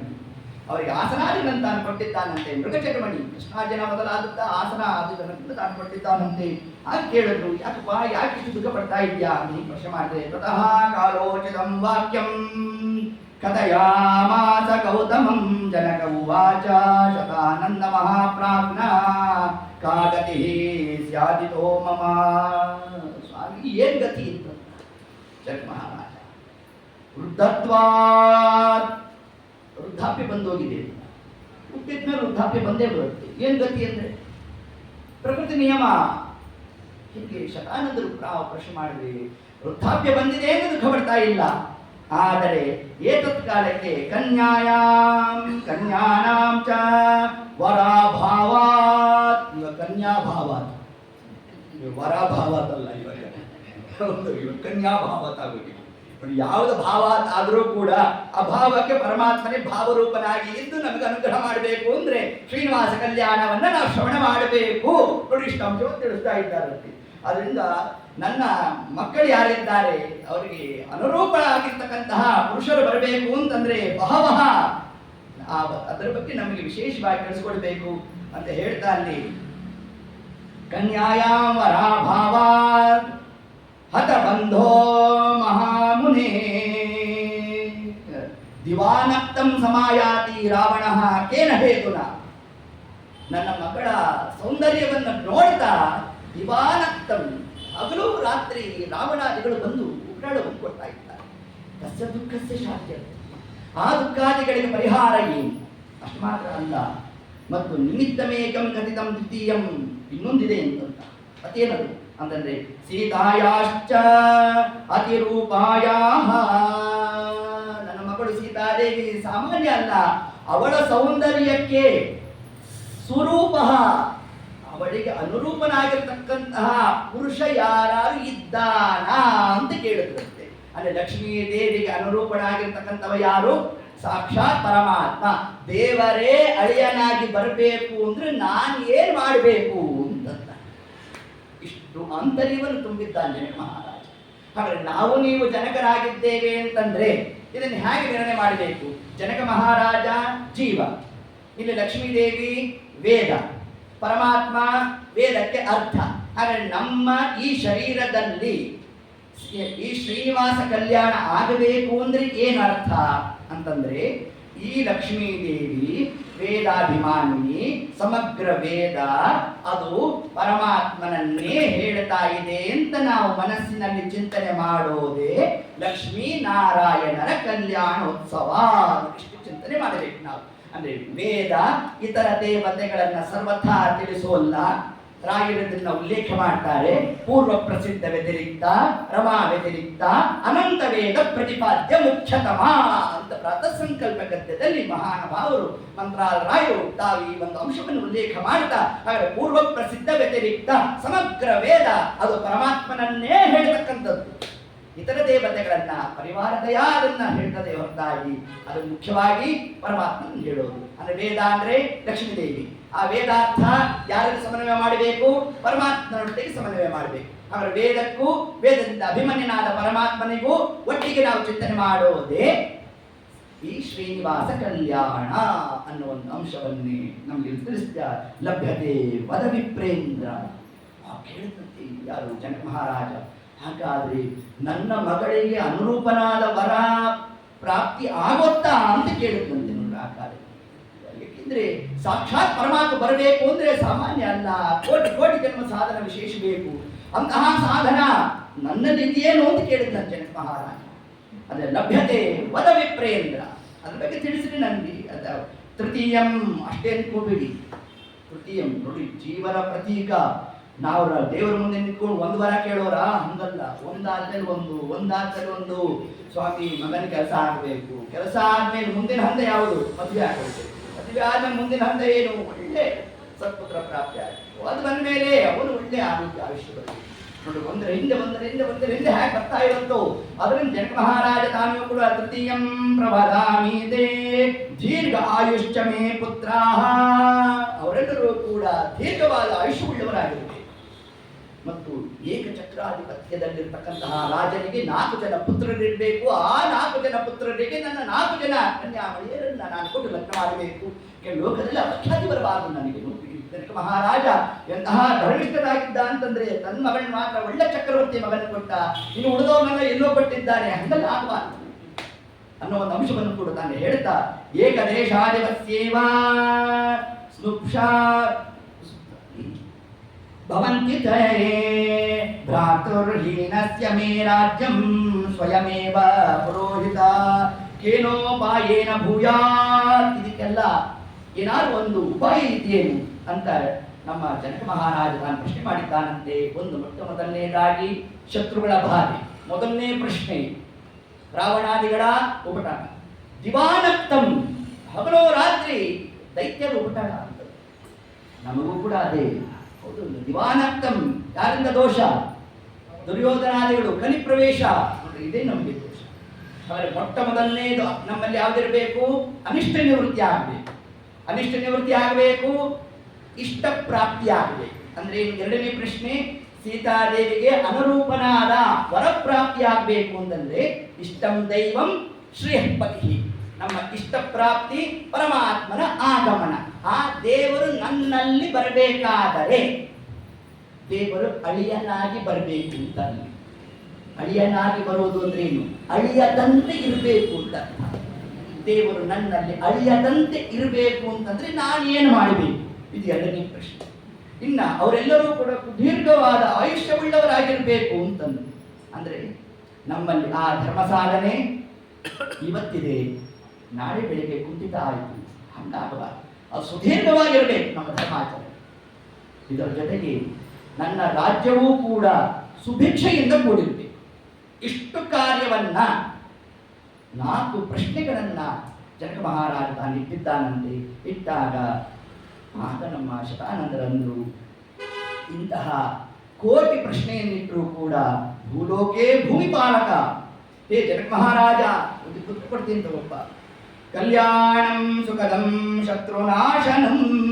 ಯಾರು ಶ್ರೀನಿವಾಸ ಕಲ್ಯಾಣ ಅನ್ನೋ ಈ ಒಂದು ಉತ್ಕೃಷ್ಟವಾದ 12 ಪುರಾಣಗಳಲ್ಲಿ ಉಲ್ಲೇಖವಾಗಿರತಕ್ಕಂತಹ ನಮ್ಮ ಶ್ರೀನಿವಾಸ ದೇವರ ಕಲ್ಯಾಣ ಮಹೋತ್ಸವದ ಈ ಒಂದು ಕಥಾ ಪ್ರಸಂಗವನ್ನ ಶ್ರವಣ ಮಾಡ್ತಾರೋ ಅಂತವರಿಗೆ ಶತ್ರುನಾಶನಂ, ಅವರಿಗೆ ಇರತಕ್ಕಂತಹ ಎಲ್ಲ ಶತ್ರುಗಳ ಬಾಧೆಯಿಂದ ನಿವೃತ್ತಿಯನ್ನು ಹೊಂತಾರೆ ಅಂತ ತತ್ಕಾಲಕ್ಕೆ ಉಲ್ಲೇಖ ಮಾಡ್ತಾ ಕಥಾ ಪ್ರಾರಂಭ ಎಲ್ಲಿಂದ? ವೈಕುಂಠಗಿರಿ ಮಾಹಾತ್ಮ್ಯಂ. ಶ್ರೀನಿವಾಸ ಕಲ್ಯಾಣದಿಂದ ಅಲ್ಲ, ವೈಕುಂಠಗಿರಿ ಪರ್ವತದಿಂದ ಪ್ರಾರಂಭ, ಬೆಟ್ಟದ ಮಹಿಮೆಯಿಂದ ಪ್ರಾರಂಭ ಮಾಡಿ. ಅಲ್ರಿ ಇಲ್ಲಿ ಪ್ರಶ್ನೆ ಏನು? ಎಲ್ಲಿಂದ ಎಲ್ಲಿ ಹೋಗ್ತಾರೆ ಕಥೆ? ಮೊದಲಿಗೆ ಶತಾನಂದರು ಸೂತಾಚಾರ್ಯರು ಪ್ರಶ್ನೆ ಮಾಡಿದ್ರು, ವೆಂಕಟೇಶ ಗಿರೀಶಿತು ನಮಗೆ ಶ್ರೀನಿವಾಸ ಕಲ್ಯಾಣದ ಬಗ್ಗೆ ಒಂದು ಸ್ವಲ್ಪ ಹೇಳ್ರಪ್ಪ ಅಂತಂದು. ಆಗ ಸೂತಾಚಾರ್ಯ ಪ್ರಾರಂಭ ಮಾಡ್ತಾ ಜನಕ ಮಹಾರಾಜನ ಕಥಾ ತಗೊಂಡು, ಜನಕ ಮಹಾರಾಜನ ಕಥಾ ಬರ್ತಾ ಶತಾನಂದರು ಬಂತು. ಈ ಶತಾನಂದರನ್ನು ಪ್ರಶ್ನೆ ಮಾಡಿದಾಗ ಅವರು ಬೆಟ್ಟದ ಮಹಿಮೆಯಿಂದ ಪ್ರಾರಂಭ ಮಾಡಿದ್ರು. ನೇರವಾಗಿ ಶ್ರೀನಿವಾಸ ಕಲ್ಯಾಣವನ್ನು ಯಾಕೆ ಪ್ರಾರಂಭ ಮಾಡಲಿಲ್ಲ? ವೈಕುಂಠಗಿರಿ ಮಾಹಾತ್ಮ್ಯಂ ಸಭವಿಷ್ಯಂ ಸಹೋತ್ತರಂ. ಸಭವಿಷ್ಯಂ, ಮುಂದೆ ಯಾವ್ಯಾವ ಪ್ರಶ್ನೆಗಳು ಅಂತಿದೆಯೋ ಆ ಎಲ್ಲಾ ಪ್ರಶ್ನೆಗೂ ಉತ್ತರ ರೂಪವಾಗಿ ಇರ್ತಕ್ಕಂಥದ್ದೇ ಈ ಪರ್ವತದ ಮಹಿಮಾ ಅಂತ ತಿಳಿಸ್ತಾ ಇದ್ದಾರೆ. ಸಭವಿಷ್ಯಂ ಸಹೋತ್ತರಂ ಕಲವು ತತ್ಕೀರ್ತನಂ ಪುಣ್ಯಂ. ಅದ್ಯಾಪಿ ಕಲಿಯುಗದಲ್ಲಿ, ಅದಕ್ಕೆ ನೋಡಿ ಕಲವು, ಈ ಕಲಿಯುಗದಲ್ಲಿ ಸಪ್ತಮಿ ವಿಭಕ್ತಿಯನ್ನು ಪ್ರಯೋಗ ಮಾಡ್ತಾರೆ. ಕಲವು ಶಬ್ದವನ್ನು ಹಾಕ್ತಾ ತತ್ಕೀರ್ತನಂ ಪುಣ್ಯಂ ಸರ್ವ ದುಃಖ ಹರಂ ಶಿವಂ. ಅವರ ದುಃಖ ಎಲ್ಲ ನಿವೃತ್ತಿ ಆಗಬೇಕು, ಶಿವಂ ಮಂಗಲ ಪ್ರಾಪ್ತಿ ಆಗಬೇಕು. ಅನಿಷ್ಟ ನಿವೃತ್ತಿ, ಇಷ್ಟ ಪ್ರಾಪ್ತಿ, ಇದೇ ಮೋಕ್ಷದ ಲಕ್ಷಣ. ಮೋಕ್ಷ ದ್ವಿಧಾತ್ಮಕವಾದದ್ದು, ಅನಿಷ್ಟ ನಿವೃತ್ತಿ, ಇಷ್ಟ ಪ್ರಾಪ್ತಿ. ಆ ಇಷ್ಟ ಪ್ರಾಪ್ತಿಯೇ ನಮ್ಮ ಇಷ್ಟ ಪುಣ್ಯ, ಅನಿಷ್ಟ ನಿವೃತ್ತಿಯೇ ಅನಿಷ್ಟ ಪುಣ್ಯ, ಅನಿಷ್ಟ ಪಾಪ. ಇವೆರಡರ ನಿವೃತ್ತಿ ಆಗಬೇಕಾದರೆ ಕಲೋ ತತ್ಕೀರ್ತನ. ಯಾರು ಇಡೀ ಶ್ರೀನಿವಾಸ ಕಲ್ಯಾಣ ಹೇಳೋದಲ್ಲಪ್ಪ, ವೈಕುಂಠಗಿರಿ ಮಾಹಾತ್ಮ್ಯ, ಆ ಪರ್ವತಗಳ ಮಹಿಮಾ ಯಾರು ಅದನ್ನ ಶ್ರವಣ ಮಾಡ್ತಾರೆ ಅಂತವರಿಗೆ ವಿಶೇಷವಾಗಿ ಏನು ಫಲ? ಧನಕಾಮಸ್ಯ ಧನದಂ. ಮೊದಲು ಅದನ್ನೇ ಹಾಕು. ಯಾಕೆ ನಮ್ಮ ಕಡೆ ಯಾವ್ದು ಬೇಕು? ಸಂಪತ್ತು ಬೇಕು. ಹಾಗಾದ್ರೆ ಧನಕಾಮಸ್ಯ ಧನದಂ, ಪುತ್ರಕಾಮಸ್ಯ ಪುತ್ರದಂ. ಮಕ್ಕಳಿಲ್ಲ ಅಂದ್ರೆ ಒಳ್ಳೆ ಸಂತಾನ ಪ್ರಾಪ್ತಿ ಆಗುತ್ತಂತೆ. ರೋಗಾರ್ಥಾನಾಂ ರೋಗಹರಂ. ರೋಗಗಳೆಲ್ಲ ನಿವೃತ್ತಿ. ಯಾವುದು ರೋಗ ನಮ್ಮಲ್ಲಿ? ನಮಗೆ ರೋಗ ಅಂದ್ರೆ ತಲೆ ಕೊಡೋದೇ ನೆಗಡಿ, ಕೆಮ್ಮು, ಜ್ವರ. ಆದ್ರೆ ನೋಡಿ, ಈ ಯಾವ ರೋಗ ಅಂತ ಹೇಳಲಿಕ್ಕೆ ಒಬ್ರು ಅಪರೋಕ್ಷ ಜ್ಞಾನಿಗಳು ಅವತಾರ ಮಾಡಿ ಬರಬೇಕು. ಇನ್ನು ನಮ್ಮ ಮಂದಬುದ್ಧಿ ನೋಡ್ರಿ ಹೇಗಿದೆ. ರೋಗಾರ್ಥಾನ ರೋಗಹರಂ. ಯಾವುದು ರೋಗ? ಆವ ರೋಗವೋ ಎನಗೆ ದೇವಧನ್ವಂತ್ರಿ ಸಾವಧಾನತೆಯನ್ನ ಕೈ ಹಿಡಿದು ನೋಡಯ್ಯ. ಹರಿಮೂರ್ತಿಗಳು ಎನ್ನ ಕಂಗಳಿಗೆ ಕಾಣಿಸುವುದು, ಹರಿನೇಗೆತ್ತಿ ಎನ್ನ ಜಿಹ್ವೆಗೆ ರುಚಿಸದಯ್ಯ. ಹರಿಯಾತ್ರೆಯನ್ನ ಕಾಲೇಳವಯ್ಯ. ಆವ ರೋಗವು ಎನಗೆ ದೇವಧನ್ವಂತ್ರಿ. ಹಾಗಾದರೆ ಇಂತಹ ರೋಗ, ಆ ರೋಗ ಎಲ್ಲ ಅದಕ್ಕೆಲ್ಲ ಮೂಲ ಯಾವುದು ಅಂದರೆ ಈ ಲಿಂಗ ಶರೀರ. ಆ ಲಿಂಗ ಶರೀರವೇ ಅನಿಷ್ಟ. ಅದನ್ನು ನಿವೃತ್ತಿ ಮಾಡುವ ಯಾರು? ಅದು ಪರಮಾತ್ಮನ ಏತತ್ ಕಥಾ ಶ್ರವಣದಿಂದಾಗಿ ಅಂತ ನಮಗೆ ಹೇಳ್ತಾ ರೋಗಾರ್ಥಾನಾಂ ರೋಗಹರಂ. ಕೊನೆಯದಾಗಿ ಒಂದು ಶಬ್ದ ಹಾಕದು, ಜ್ಞಾನಿನಾಂ ಜ್ಞಾನ ಸಾಧನ. ಅಲ್ಲಿ ಮೊದಲಿಗೆ ಇದನ್ನು ಹಾಕ್ಬೇಕು ತಾನೆ. ಮೊದಲಿಗೆ ಹಾಕಿದ್ಯಾವು? ಧನಕಾಮಸ್ಯ ಧನದಂ.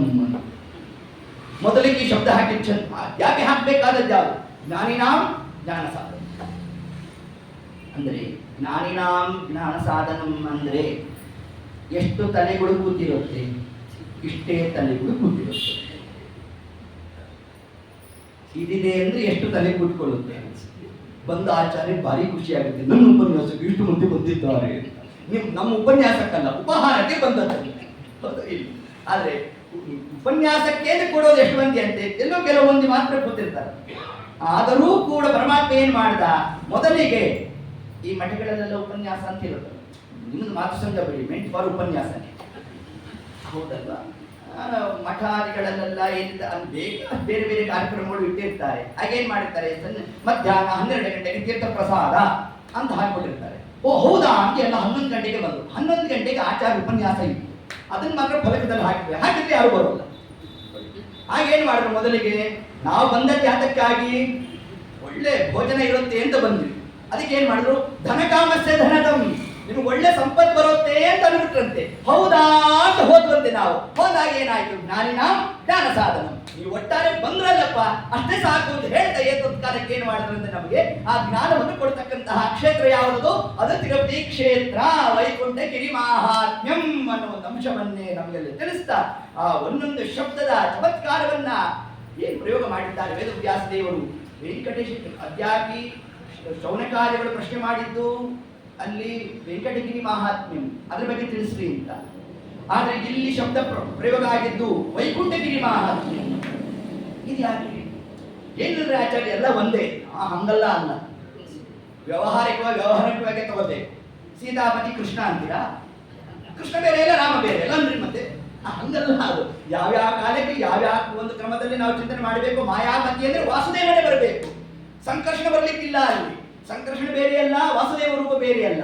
ಆದರೂ ಕೂಡ ಆ ಕಾಲಕ್ಕೆ ಅಲ್ಲಿ ವ್ಯವಹಾರಿಕವಾಗಿ ಯಾವುದು ಪ್ರಯೋಗ ಮಾಡಬೇಕು ಅದರಂತೆ ಅದನ್ನು ನಾವು ಪ್ರಯೋಗ ಮಾಡಬೇಕಾದದ್ದು ಅನ್ನೋ ಒಂದು ನಿಟ್ಟಿನಲ್ಲೂ ಕೂಡ ನಾವು ನೋಡಿದಾಗ ಹೀಗೆ ಅಲ್ಲಿ ಅದ್ಯಾಪಿ ಶೌನಕರು ತಾವು ಹೇಳಿದ್ದೇನು ವೈಕುಂಠಗಿರಿ ಮಾಹಾತ್ಮ್ಯಂ ಅಂತ ಅವರಲ್ಲಿ ತಿಳಿಸಿದ್ರು. ಇಲ್ಲಿ ಶೌನಕರು ತಿಳಿಸಿದ್ದು ಅದ್ಯಾಪಿ ವೆಂಕಟೇಶಗಿರಿ ಮಾಹಾತ್ಮ್ಯಂ ಅಂತ ಅವರು ತಿಳಿಸಿದ್ರೆ, ಇಲ್ಲಿ ಶತಾನಂದರ ಹೇಳಿದ್ದು ವೈಕುಂಠಗಿರಿ ಮಾಹಾತ್ಮ್ಯಂ ಅಂತಂದ್ರು. ಹಿಂಗೆ ಯಾಕೆ ಹೇಳಿದ್ರು ಅಂತಂದ್ರೆ ಸಂಪುಟಾಕಾರ ಮಾಡಿದ್ರು. ಏನ್ ಸಂಪುಟಾಕಾರ ಅಂತಂದ್ರೆ ಮೊದಲಿಗೆ ಕೆಳಭಾಗದ್ದು ತಗೊಂಡ್ರಂತೆ ಶೌನಕರು. ಯಾಕೆ ಅವರು ಎಲ್ಲವನ್ನೂ ತಿಳಿದಿದ್ದಾರೆ ಮಹಾನುಭಾವರು. ಅದರಿಂದ ಕೊನೆಯದಾಗಿ ಬಂದದ್ದು ಯಾವುದು ವೈಕುಂಠಗಿರಿ. ಅದ್ಯಾಪಿ ನಮ್ಮ ಮೊದಲಿಗೆ ಅಂಜನಾಚಲ, ವೃಷಭಾಚಲ, ಅಂಜನಾಚಲ, ಶೇಷಾಚಲ, ವೆಂಕಟಾಚಲ. ವೆಂಕಟಾಚಲ ಕೊನೆಯದಾಗಿ ಬಂದದ್ದು. ಅದನ್ನ ತಾವು ಮೊದಲೇ ಹೇಳಿದ್ರಂತೆ. ಯಾಕೆ ಕೆಳಗಿಂದ ಮೇಲಕ್ಕೆ ಹೋಗ್ಬೇಕಂತೆ, ಅದಕ್ಕೆ ಕೆಳಭಾಗದ್ದನ್ನು ತಗೊಂಡ್ರಂತೆ. ಈಗ ಶೌನಕಾರ್ಯಗಳು ಏನ್ ಮಾಡಿದ್ರು, ಮೊದಲಿಗೆ ಬಂದಂತಹ ನಾಮ ಯಾವುದು ವೈಕುಂಠಗಿರಿ. 3 ನಾಮಗಳ ಧರಿಸಿದ ಕಾರಣವೇನೋ ಅಂತ ದಾಸರು ಕೇಳು. ಈ 3 ನಾಮಗಳು ಯಾವುದು ಅಂತಂದ್ರೆ, ಈಗ ಮೊದಲಿಗೆ ನಾವು ಪ್ರಶ್ನೆಯನ್ನು ತಗೊಂಡಾಗ ವೃಷಭಾಚಲ ಅಂತ ಮೊದಲನೇ ಹೆಸರು ಅಂತ ಹೇಳ್ತೇವೆ. ವೃಷಭಾಚಲ ಅಂತ ಅದಕ್ಕೆ ನಾಮ ಬಂದದ್ದು ಯಾವಾಗ, ವೃಷಭಾಸುರ ತಪಸ್ ಮಾಡಿದ, ನಮ್ಮ ದೇವರು ಬಂದ ತರುವಾಯ ಅದಕ್ಕೆ ಆ ಪರ್ವತಕ್ಕೆ ವೃಷಭಾಚಲ ಅಂತ ಹೆಸರು ಬಂದದ್ದು. ವೃಷಭಾಚಲ ಅಂತ ಹೆಸರು ಬರೋ ಪೂರ್ವದಲ್ಲಿ ಅದಕ್ಕೊಂದು ಹೆಸರು ಇರಬೇಕಲ್ಲ. ಏನ್ ಹೆಸರು, ವೈಕುಂಠಗಿರಿ. ಯಾಕೆ ವೈಕುಂಠಗಿರಿ ಅಂತ ಅದಕ್ಕೆ ಹೆಸರು, ಈ ವರಾಹದೇವರು ಅವತಾರವನ್ನ ಮಾಡಿ ಸಮಾಪ್ತಿ ಮಾಡ್ತಾ ಎಲ್ಲ ಪ್ಯಾಕ್ ಮಾಡಿಕೊಂಡಂತೆ ನಮ್ಮ ದೇವರು ಮಾಡಿಕೊಂಡು ಇನ್ನೇನು ಹೊರಡೋ ಕಾಲಕ್ಕೆ ಮುಖವನ್ನ ದರ್ಪಣದಲ್ಲಿ ನೋಡ್ಕೊಂಡಂತೆ. ಹಂದಿ ಮುಖ ತಗೊಂಡೋಗಿ ಲಕ್ಷ್ಮೀದೇವಿಗೆ ಹಿಂಗೆ ತೋರಿಸೋದು ಬೇಡ, ಇಲ್ಲೇ ಇರೋಣ ಅಂತ ತೋರ್ತಂತೆ ನಮಗೆ. ಆಗೇನ್ ಮಾಡ್ದ, ಗರುಡ ದೇವರನ್ನ ಕರೆಸಿದ್ನು. ಗರುಡ ದೇವರು ಬಂದು, ನೋಡಪ್ಪ ವೈಕುಂಠದಲ್ಲಿ ಒಂದು ಪ್ಲಾಟ್ ತೆಗೆದು ಹಾಕಿದ್ದೆ, ತಗೊಂಬ ಅದನ್ನ. ಗರುಡ ದೇವರು ಹೋಗಿ ತಂದ್ರಂತೆ ಅದನ್ನ. ಈಗ ತಂದವರು ಯಾರು, ಗರುಡ ದೇವರು, ಗರುಡಾದ್ರಿ ಅಂತ ಹೆಸರು ಬಂತು. ತರಿಸಿದವರು ಯಾರು, ವರಾಹಾದ್ರಿ, ಎರಡನೇ ಹೆಸರು. ಎಲ್ಲಿಂದ ತಂದದ್ದು, ವೈಕುಂಠದಿಂದ ತಂದದ್ದು, ವೈಕುಂಠಾದ್ರಿ. ಆ ಪರ್ವತಕ್ಕೆ ಮೊಟ್ಟ ಮೊದಲನೇ ಹೆಸರು ಯಾವುದು, ವೈಕುಂಠಗಿರಿ, ವೈಕುಂಠಾದ್ರಿ ಅಂತ ಅದಕ್ಕೆ ಬಂತು. ಮತ್ತೊಂದು ವೈಕುಂಠ ಅಂತಂದ್ರೆ ನೇರವಾಗಿ ಪರಮಾತ್ಮನ ನಾಮವೇ ವೈಕುಂಠ. ವೈಕುಂಠಸ್ಯ ಅಖಿಲ ವೇದಾಃ ಉತ್ಕೀರ್ಯಂತೆ ನಿಶಮ್ಯತಃ. ಇಲ್ಲಿ ವಾದಶಸ್ತೋತ್ರ ಪರಮಾತ್ಮನನ್ನ ವೈಕುಂಠ ಅಂತ ಕರೆದಿದ್ದಾರೆ. ಇನ್ನು ಎರಡನೆಯದಾಗಿ ವೈಕುಂಠ ಅಂದ್ರೆ ಯಾರು, ಲಕ್ಷ್ಮೀದೇವಿ. ಲಕ್ಷ್ಮಿಯ ಸ್ವರೂಪವೇ ಯಾವುದು, ಮೋಕ್ಷ ಸ್ಥಾನದಲ್ಲಿರ್ತಕ್ಕಂತಹ ವೈಕುಂಠ ಲೋಕ. ಅಲ್ಲ ಲಕ್ಷ್ಮೀದೇವಿನೇ ಇಲ್ಲಿ ಕರೆಸು ಅನ್ನೋದು ನಮ್ಮ ಸ್ವಾಮಿಗಳು. ಆ ಲಕ್ಷ್ಮೀದೇವಿ ಬರಬೇಕಾದ್ರೆ ಆಗ ಯಾರು ಹೋಗ್ಬೇಕಲ್ಲಿ, ಗರುಡದೇವರು ಹೋದ್ರಂತೆ. ಗರುಡದೇವರು ಯಾಕೆ ಹೋದ್ರು ಅಂತಂದ್ರೆ, ಸಾಮವೇದ ಅಂದ್ರೆ ಲಕ್ಷ್ಮೀದೇವಿ ಬಹಳ ಪ್ರಿಯ ಅಂತೆ, ಸಾಮಗಾಯನ ಪ್ರಿಯಳೆ. ಆದ್ರಿಂದ ಆ ಗರುಡ ದೇವರು ತಾವು ರೆಕ್ಕೆಯನ್ನು ಬಡಿಯೋ ಕಾಲಕ್ಕೆ ತಾವು ಯಾವುದನ್ನು ಹೇಳ್ತಾರಂತೆ, ಸಾಮಗಾನವನ್ನು ಮಾಡ್ತಾರಂತೆ. ನೀನು ಸಾಮಗಾನ ಮಾಡಿದ್ರೆ ಲಕ್ಷ್ಮೀದೇವಿ ಬರ್ತಾಳೆ ಅಂತ ಹೇಳ್ತಾ ವರಾಹದೇವರು ತಾವೇನ್ ಮಾಡಿದ್ದಾರಂತೆ, ಆ ಗರುಡ ದೇವರನ್ನೇ ಕಳಿಸೋಣ. ಹಾಗಾದ್ರೆ ವೈಕುಂಠದ ಒಂದು ಭಾಗವನ್ನ ತಂದು ಇಲ್ಲಿ ಇರಿಸಿದ್ದಾರೆ, ಆದ್ದರಿಂದ ವೈಕುಂಠಗಿರಿ ಅಂತ ಹೇಳೋಣ ಅಂತಂದ್ರೆ ಇದಕ್ಕೆ ವಾದಿರಾಜರು ತಾವು ತಿಳಿಸ್ತಾರೆ. ಇಲ್ಲಿ ವೈಕುಂಠ ಅಂತ ಶಬ್ದವನ್ನು ತಗೊಂಡಾಗ ಮುಕ್ತ ಸ್ಥಾನ ಅಮುಕ್ತ ಸ್ಥಾನ ಅಂತ ಇದೆಯಪ್ಪ. ವೈಕುಂಠ ವರ್ಣನೆಯನ್ನು ಒಂದು ಗ್ರಂಥವನ್ನ ವಾದಿರಾಜರು ತಾವೇನು ಹೇಳಿದ್ದಾರೆ, ಅಲ್ಲಿ ರಮಾಮ ನಿತ್ಯಮೇವಾತ್ರ ಶ್ವೇತದ್ವೀಪೆ ಯಥಾ ವಯಂ ಅಂತ ಆಖ್ಯಾನದಲ್ಲಿ ರಾಜರು ಇದನ್ನು ತಾವು ತಿಳಿಸ್ತಾರೆ. ಹೇಗಿತ್ತಂತೆ ಅಂತಂದ್ರೆ, ರಾಜರಿಗೆ ಒಂದಾವತಿ ಹಯಗ್ರೀವನಾಮಕನಾದ ಪರಮಾತ್ಮ ತಾನು ಆ ವಿರಜಾ ನದಿಯ ತೀರದಲ್ಲಿ ನಮ್ಮ ವಾದಿರಾಜರು ಯಾವುದೋ ಒಂದು ಗ್ರಂಥವನ್ನು ಅನುವಾದವನ್ನು ಮಾಡ್ತಾ ಹೋಗ್ತಾ ಇದ್ದರು. ಈಗ ನೀವು ಉಡುಪಿಗೆಲ್ಲ ಹೋದ್ರೆ ಸ್ವಾಮಿಗಳ ಜೊತೆ ಒಬ್ರು ಪಂಡಿತರು ಹೋಗ್ತಾ ಇರ್ತಾರೆ. ಹೋಗ್ಬೇಕಾದ್ರೆ ಏನೋ ಒಂದಿಷ್ಟು ಮಾತಾಡ್ತಾ ಹೋಗ್ತಾರೆ. ಏನೋ ಮಾತಾಡ್ತಿದ್ರೆ ಮನೆಯಲ್ಲೆಲ್ಲ ಚೆನ್ನಾಗಿದ್ದೀರಾ ಅದಲ್ಲ, ಓ ಮಾತಾಡೋ ಬ್ರಹ್ಮ ಜಿಜ್ಞಾಸ ಓ ಹಂಗೇನೋ ಜಿಜ್ಞಾಸ ಮಾಡ್ತಾ ಹೋಗ್ತಾ ಇರ್ತಾರೆ. ಯಥಾವತ್ ಎಲ್ಲಿದೆಯಂತೆ ನೋಡಿ, ಎಲ್ಲ ಪರಮಾತ್ಮ ರಿಪ್ಲಿಗೆ ಹಾಕಿರೋದು ನಮಗೆ.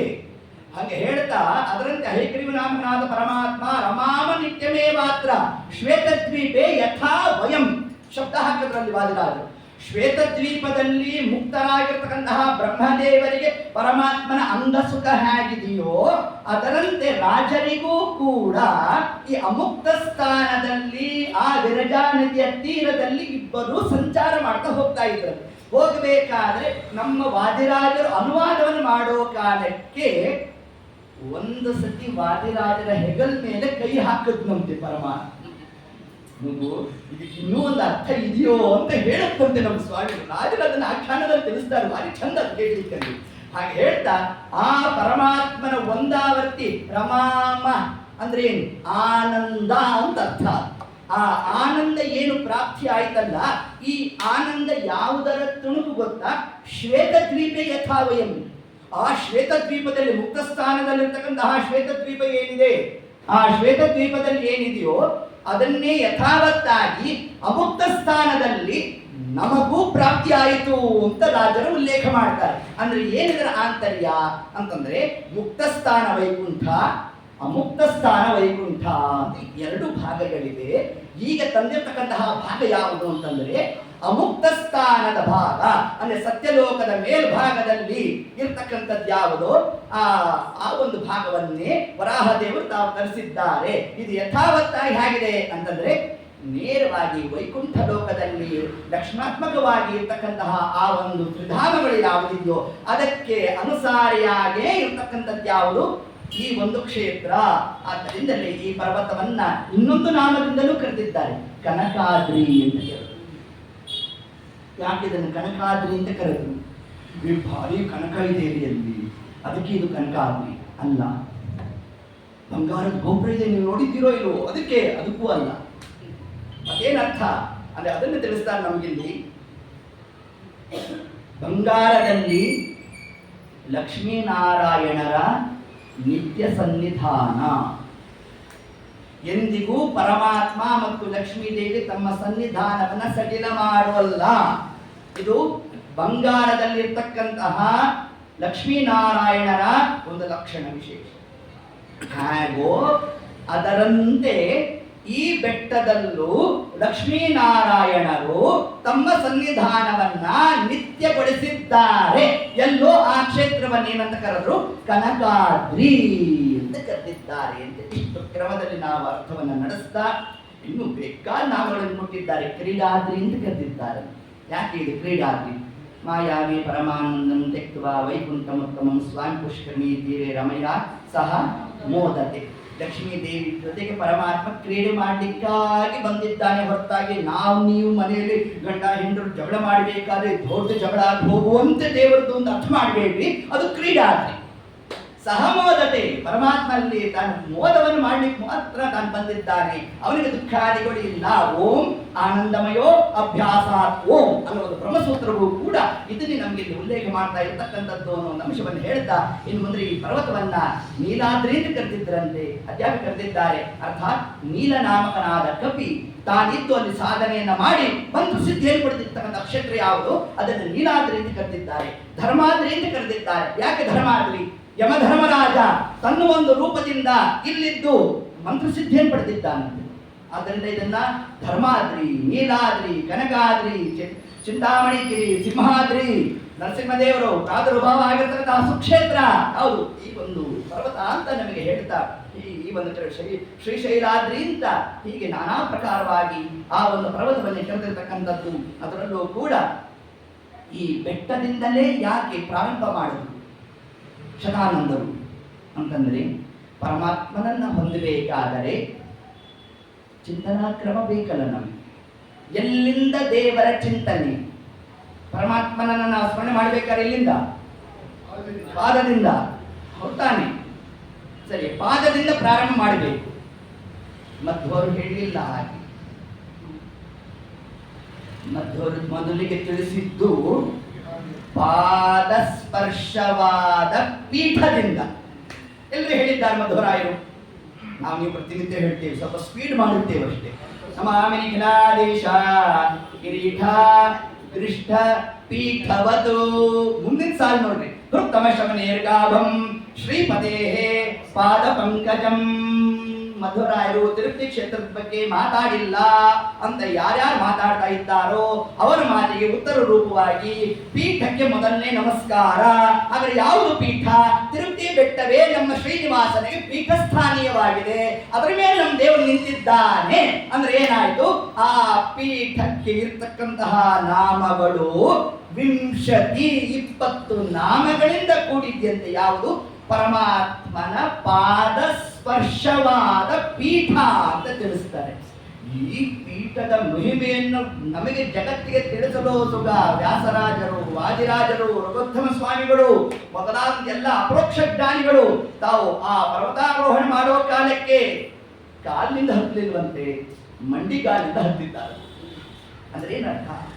ಪರಮಾತ್ಮನ ಪಾದ ಸ್ಪರ್ಶ ಆಗಿದೆ ಅಂದ್ರೆ ನೇರವಾಗಿ ಪರಮಾತ್ಮನ ಪಾದಕ್ಕೂ ಪರ್ವತಕ್ಕೂ ಕನೆಕ್ಷನ್ ಎಸ್ಟಾಬ್ಲಿಷ್ ಆಗೋಯ್ತು. ಹೌದು ಇಲ್ಲ? ಹಾಗೆ ನಾವು ಪರ್ವತವನ್ನು ಮುಟ್ಟಿದ್ದೇವೆ ಅಂತಂದ್ರೆ ಏನರ್ಥ? ಪರಮಾತ್ಮನ ಪಾದ ಮುಟ್ಟಿದ್ದೇವೆ ಅಂತ ನಮ್ಮ ತಲೆಗೆ ಹೋಗ್ಲಿಲ್ಲ. ಅದಕ್ಕೆ ನಾದ ಬ್ರಹ್ಮ ಬಂದ, ಬನ್ರಿ ಇಲ್ಲಿ ಬನ್ರಿ, ಇಲ್ಲಿ ಬಂದು ಮುಟ್ರಿ, ಅಲ್ಲಿ ಮುಟ್ಟಿದ್ ಅಲ್ಲಿ ಏನ್ ಮುಟ್ಟಿದ್ದೀರಲ್ಲ ನನ್ನ ಪಾದ ಮುಟ್ಟಿದಂತೆ ಅಂತ ಅಲ್ಲಿ ತೋರಿಸ್ತಾರೆ ನಮ್ಮ ಸ್ವಾಮಿ. ಆದ್ರಿಂದ ಅಲ್ಲಿ ಪಾದ ಸ್ಪರ್ಶ, ಇಲ್ಲಿ ಪೀಠದ ಸ್ಪರ್ಶ, ಹೀಗೆ ಎರಡು ಕ್ರಮವನ್ನು ಕೂಡ ಪರಮಾತ್ಮ ಅನುಗ್ರಹ ಮಾಡ್ತಾ. ಅಲ್ರಿ ಪಾದ ಅದು ಪೀಠ ಹೆಂಗೆ ಅಂತಂದ್ರೆ, ಈಗ ಗಂಗಾದೇವಿಗೆ ಆ ಒಂದು ವಿಶೇಷವಾದ ಸಾನ್ನಿಧ್ಯ ಬಂದದ್ದು ಹೇಗೆ ಅಂತಂದ್ರೆ, ಆವಾನುಂಗುಷ್ಟಾವ ತೊಳೆದ ಗಂಗಾದೇವಿ ಸದಾ ಕಾಲ ಪರಮಾತ್ಮನ ಪಾದದ ಸಂಸ್ಪರ್ಶ ಯಾರಿಗುಂಟಂತೆ? ಗಂಗಾದೇವಿಗೆ ಇದೆಯಂತೆ. ಆದ್ರಿಂದ ಅವಳಿಗೆ ಅಷ್ಟು ಮಹಿಮಾ ಹೇಗೆ ಬಂತು ಅದರಂತೆ ಇಲ್ಲಿ ಸದಾ ಕಾಲ ಪರಮಾತ್ಮನ ಪಾದ ಸ್ಪರ್ಶವಾಗಿರ್ತಕ್ಕಂಥದ್ದು ಯಾವುದು? ಆ ಪೀಠದ ಸ್ಥಾನದಲ್ಲಿರ್ತಕ್ಕಂಥದ್ದೇ ಆ ಪರ್ವತ. ಆದ್ದರಿಂದ ಆ ಪರ್ವತದ ಮಹಿಮೆಯನ್ನ ಯಾರು ಶ್ರವಣ ಮಾಡ್ತಾರೋ ಕಲೋ ತತ್ಕೀರ್ತನಂ, ಕಲಿಯುಗದಲ್ಲಿ ಈ ಪರ್ವತವನ್ನ ನಾವು ಕೇವಲ ಪರ್ವತ ಅಂತ ಚಿಂತನೆ ಮಾಡೋದಲ್ಲ, ಪೀಠ ಸ್ಥಾನದಲ್ಲಿಟ್ಟು ಆ ಪರ್ವತವನ್ನು ನಾವು ಸ್ಮರಣೆ ಮಾಡಬೇಕು ಅನ್ನೋದನ್ನೇ ಸರ್ವ ದುಃಖ ಹರಂ ಶಿವಂ ಅಂತ ಇಷ್ಟು ಕ್ರಮದಲ್ಲಿ ನಮಗೆ ಆ ಶತಾನಂದರು ಈ ಒಂದು ಕಥಾ ಪ್ರಸಂಗವನ್ನು ತಾವು ಮುಂದೆ ಹೊರಟಿದ್ದಾರೆ.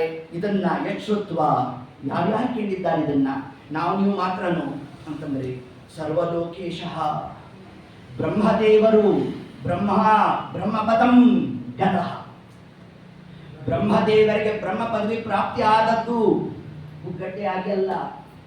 ಹಿಂದೆ ಅವರೂ ಕೂಡ ಅತಿಮಾನುಷವಾಗಿರ್ತಕ್ಕಂಥ ರೂಪಾದಿಗಳನ್ನು ಸೂಕ್ಷ್ಮ ರೂಪಗಳನ್ನು ಧಾರಣೆ ಮಾಡಿ ಈ ಕ್ಷೇತ್ರಾದಿಗಳಿಗೆ ಬಂದು ಅಲ್ಲಿ ತಾವು ಇದೇ 18 ಪುರಾಣಗಳನ್ನ ಸಪ್ತಾಶಿ ವಾಸು ಮಾತೃಷು ತೃತೀಯಮಸ್ಯ ಋಷಭಸ್ಯ ದೋಹತೆ ದಶಪ್ರಮತಿಂ ಜನಯಂತ ಯೋಷಾಣಃ ಅಲ್ಲಿ ತಿಳಿಸಿದ್ದಾರೆ. ಸಪ್ತಶಿ ವಾಸು 7 ಪ್ರತಿನಿತ್ಯ ಪಾರಾಯಣ ಮಾಡ್ತಾರಂತೆ. ಯಾರು? ಮುಖ್ಯ ಪ್ರಾಣದೇವರು ಬ್ರಹ್ಮದೇವರು. 4 ವೇದಗಳು, ಮೂಲ ರಾಮಾಯಣ, ಮಹಾಭಾರತ, ಪಂಚರಾತ್ರಾಗಮ ನೋಡಿ ಹೀಗೆ ಮತ್ತು 18 ಪುರಾಣಗಳು ಅವರಾಸು ಧಾವತೆ ಭಾವಿಸ ಹೋಗ್ತಾರಂತೆ ವಾಯುದೇವಿ. ಅದರಂತೆ ದೇವತೆಗಳು ಒಂದು ದಿವಸದಲ್ಲಿ ಎಷ್ಟು ಬಾರಿ ಶ್ರೀನಿವಾಸ ಕಲ್ಯಾಣವನ್ನು ಪಾರಾಯಣ ಮಾಡ್ತಾರೆ, ಮಾಡಬೇಕು. ಇತಿ ಮಧುಸೂದನ ಶಾಸನ, ಪರಮಾತ್ಮ ಶಾಸನ ಮಾಡಿದ್ದಾನಂತೆ ದೇವತೆಗಳಿಗೆ.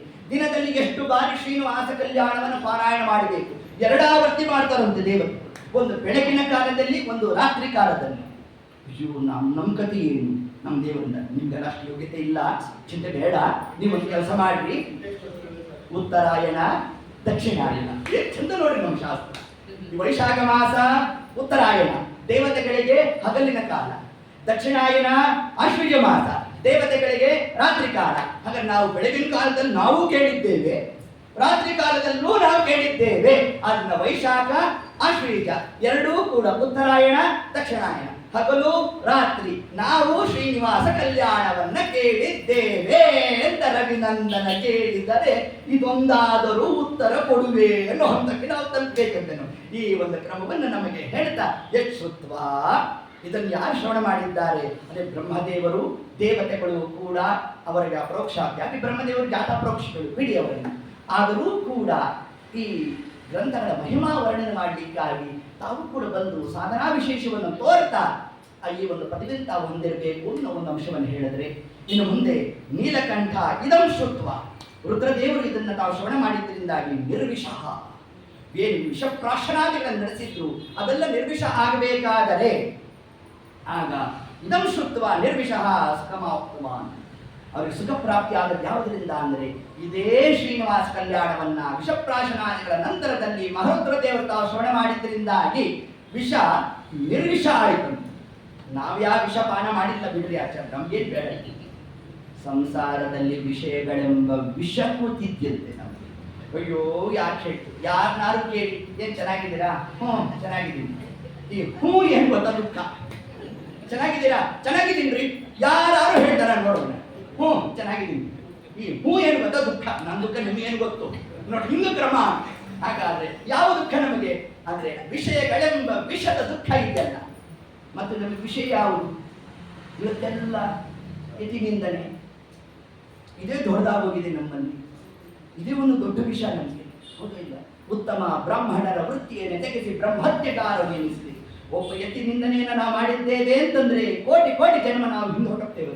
ಹಾವು ಏಣಿ ಆಗದಂತ ಹೋಗ್ತದೆ ನಮ್ಮ ಜೀವನ. ಅದು ಇಂತಹ ವಿಷಯದಿಂದ ಇವಾಗ ಸೋಷಿಯಲ್ ಮೀಡಿಯಾ ತೆಗೆದ್ರೆ ಅದೇನೆ ಏನು ತಲೆ ಸಿಡಿದು 2 ಅಕ್ಷರ ಮಧುವಂತದ್ದು ಗೊತ್ತಿರೋಲ್ಲ. ಭಾರಿ ಯತಿಗಳ ಬಗ್ಗೆ ವಿಮರ್ಶೆ ಮಾಡ್ತಾ ಕೂತಿರ್ತಾರೆ. ಯಮಧರ್ಮರಾಜ ಕೈ ಚೆಲ್ತಾನೆ, ನಮ್ಮ ಯೋಗ್ಯತೆ ಅಲ್ಲ ಅಂತ ಹೇಳ್ತಾರಂತೆ. ಹಂಸನಾಮ ಪರಮಾತ್ಮನ ಪೀಠದಲ್ಲಿ ಬಂದಿರತಕ್ಕಂತಹ ಪ್ರವತಿಗಳು ಅವರ ವಿದ್ಯೆ ನೈವೇದ್ಯ ಆಗಿರಲಿ, ಜೀವ ಯೋಗ್ಯತಾ ಬೇರೆ ಇದೆಯಪ್ಪ. ಇಂದ್ರದೇವರ ಬಳಿಗೆ ಹೋಗ್ಬೇಕಂತೆ ಅವರು. ಅಂತಹ ಮಹಾಮಹಿಮರನ್ನ ನಾವು ನೀವು ಕೂತ್ಕೊಂಡು ಮಾತಾಡ್ತೇವೆ ಅಂತಂದ್ರೆ ಎಂತಹ ವಿಷಾದಿಗಳು.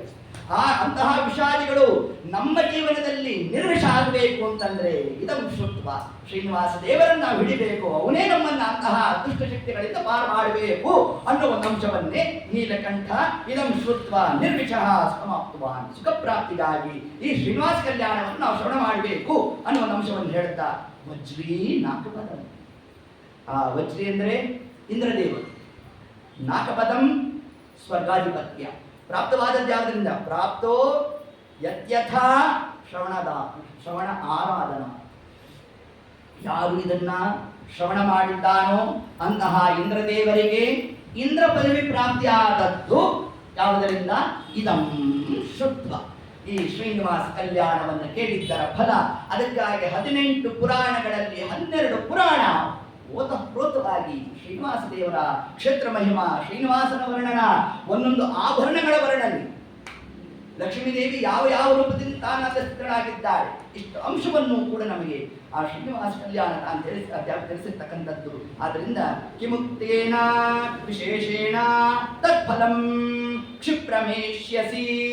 ಆದ್ದರಿಂದ ಜನ ಮಹಾರಾಜ ದುಃಖ ಪಡಬೇಡಪ್ಪ, ನಿನ್ನ ದುಃಖಕ್ಕೆ ಒಂದು ಆಂಟಿಬಯೋಟಿಕ್ ಇದೆ. ಯಾವುದು? ಶ್ರೀನಿವಾಸ ಕಲ್ಯಾಣ.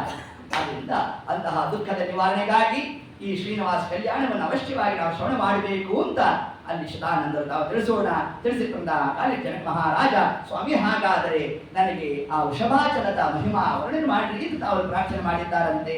ಆ ವೃಷಭಾಚಲದ ಮಹಿಮೆ ಏನು? ಒಬ್ಬ ಅಸುರನ ಹೆಸರನ್ನು ನಮ್ಮ ಬಾಯಲ್ಲಿ ಹೇಳ್ತಾ ಇದ್ದಾರಲ್ಲ ನಿಮ್ಮ ದೇವರು, ಏನ್ರಿ ಇವನ್ ಕಥಾ, ಇವನ್ ಬೇಕಾದ್ರೆ ಮಾಡ್ಕೊಳ್ಳಪ್ಪ, ನಮ್ಗೆ ಯಾಕಿರ್ಬೇಕು ಇವೆಲ್ಲ ಅಂತ ಹಿಂಗೆ ನಾನು ಪ್ರಶ್ನೆ ಬಂದರೆ ಅದಕ್ಕೂ ಕೂಡ ಶ್ರೀಮದ್ ಆಚಾರ್ಯರ ಸಿದ್ಧಾಂತದ ನಿರ್ಣಯವನ್ನು ಹಿಡಿದು ನಾವು ಓರೆ ಹಾಕಬೇಕು ಅಂತ ತಿಳಿಸಿದ್ದಾರೆ. ಹಾಗಾದ್ರೆ ಶ್ರೀನಿವಾಸ ಕಲ್ಯಾಣಕ್ಕೆ ನಿಮ್ಮ ಮಧ್ವರಾಜ ನಿರ್ಣಯ ಕೊಟ್ಟಿದ್ದಾರೋ? ಏನ್ ಕೊಟ್ಟಿದ್ದು? ಏನಿಲ್ಲ. ಮತ್ತೆ ಹೇಗೆ ಹೇಳ್ತೀರಿ ಅಂತಂದ್ರೆ ಮಹಾಭಾರತ ತಾತ್ಪರ್ಯ ನಿರ್ಣಯದಲ್ಲಿ ಆಚಾರ್ಯರು ಯಾವ್ಯಾವ ಕ್ರಮದ ತತ್ವದ ನಿರೂಪಣೆಯನ್ನು ಮಾಡಿದ್ದಾರೋ ಆ ತತ್ವಗಳನ್ನ ಎಲ್ಲಾ ಪುರಾಣಗಳಿಗೂ ನಾವು ಓರೆ ಹಾಕಬೇಕು. ಹಂಗ ನಿರ್ಣಯ ಮಾಡಿ. ಈಗ ಅಪ್ಪ ಮಗನ ಗಾಡಿ ಹೇಳ್ಕೊಡ್ತಾ ಇದ್ದ, ಒಂದು ರೋಡಲ್ಲಿ ಹೋಗ್ಬೇಕಾದ್ರೆ ಒಂದ್ ಕಡೆ ಲೆಫ್ಟ್ ಟರ್ನ್ ಇತ್ತು, ನೋಡಪ್ಪ ಇದು ಇಂಡಿಕೇಟರ್ ಹಾಕ್ಬೇಕು ಲೆಫ್ಟ್ ಅಂತಂದ. ಸರಿ, ಆ ರೋಡ್ ಹೋದಾಗೆಲ್ಲ ಮಗ ಹಾಕ್ತಿದ್ದ. ಮುಂದೆ ಒಂದು ದಿವಸ ಬೇರೆ ರೋಡ್ ಹೋದ. ನಮ್ಮಪ್ಪ ಹೇಳಿದ, ಆ ರೋಡ್ಗೆ ಈ ರೋಡಲ್ಲಿ ಹಾಕೋಷ್ಟಿಲ್ಲ ಅಂತಂದ್ರೆ ಹಂಗಲ್ಲ, ಕಲಿಯೋ ಕಾಲಕ್ಕೆ ಒಂದು ಫಾರ್ಮುಲಾ ಕೊಟ್ಟಿರ್ತಾರೆ. ನೀನು ಈ ಕಡೆ ತಿರುಗಬೇಕಾದ್ರೆ ಈ ಸಿಗ್ನಲ್ ಹಾಕ್ಲೇಬೇಕು, ಅದನ್ನು ನಾವು ಹೇಗೆ ರೂಢಿಸ್ಕೊಂಡು ಎಲ್ಲ ಕಡೆಯಲ್ಲೂ ಅದನ್ನು ನಾವು ಅಪ್ಲೈ ಮಾಡ್ತೇವೋ ಅದರಂತೆ ಶ್ರೀಮದ್ ಆಚಾರ್ಯರ ತಂದೆ ಸ್ಥಾನದಲ್ಲಿ ಇದ್ದು ಮಾತರ್ಮೇ ಮಾತರಿಶ್ವನ್ ಪಿತರದವರು ಭ್ರಾತರಿಷ್ಟಾಪ್ತ ಬಂಧೋ ಸ್ವಾಮಿನ್ ಸರ್ವಾಂತರಾತ್ಮನ್ ಅಜರ ಜರೈತ ಜನ್ಮ ಮೃತ್ಯಾಮಯ ನಾಂ ಗೋವಿಂದೇ ದೇಹಿ ಭಕ್ತಿಂ. ನಮ್ಮ ಸಮಗ್ರವಾಗಿ ಪುರಾಣ ಇತಿಹಾಸ ಆದಿಗಳನ್ನು ನಾವು ಶ್ರವಣ ಮಾಡಬೇಕಾದ್ರೆ ಆ ಗೋವಿಂದನಲ್ಲಿ ಅಚಲವಾದ ಭಕ್ತಿ ಪ್ರಾಪ್ತಿಯಾಗಬೇಕು ಅಂತಂದ್ರೆ ಶ್ರೀಮದಾಚಾರ್ಯರ ತಾತ್ಪರ್ಯ ನಿರ್ಣಯವೆಂಬ ಆ ಒಂದು ಓರೆಯಲ್ಲಿ ನಾವು ಹಚ್ಚಿದಾಗ ಮಾತ್ರ ಯಥಾರ್ಥ ಜ್ಞಾನ ಪ್ರಾಪ್ತಿ. ಆದ್ದರಿಂದ ವೃಷಭಾಚಲ ಅಂತಂದ್ರೆ ಒಬ್ಬ ದೈತ್ಯನೋ ಪರಮಾತ್ಮನು. ಆ ಒಂದು ಕಥಾ ಪ್ರಸಂಗವನ್ನೇ ನಾಳೆ ಕಥಾ ಭಾಗದಲ್ಲಿ ನೋಡೋಣ ಅಂತ ಹೇಳ್ತಾ ಸರ್ವಂ ಶ್ರೀಕೃಷ್ಣಾರ್ಪಣಮಸ್ತು. ಹರೇ ನಮಃ. ಹರೇ ಶ್ರೀನಿವಾಸ, ಆಚಾರ್ಯರ ಪ್ರವಚನ ಬಹಳ ಪ್ರಬುದ್ಧವಾಗಿದೆ. ಒಂದ್ಸರಿ ಕೇಳಿದ್ರೆ ನಮ್ಗೆ ಸಾಕಾಗಲ್ಲ.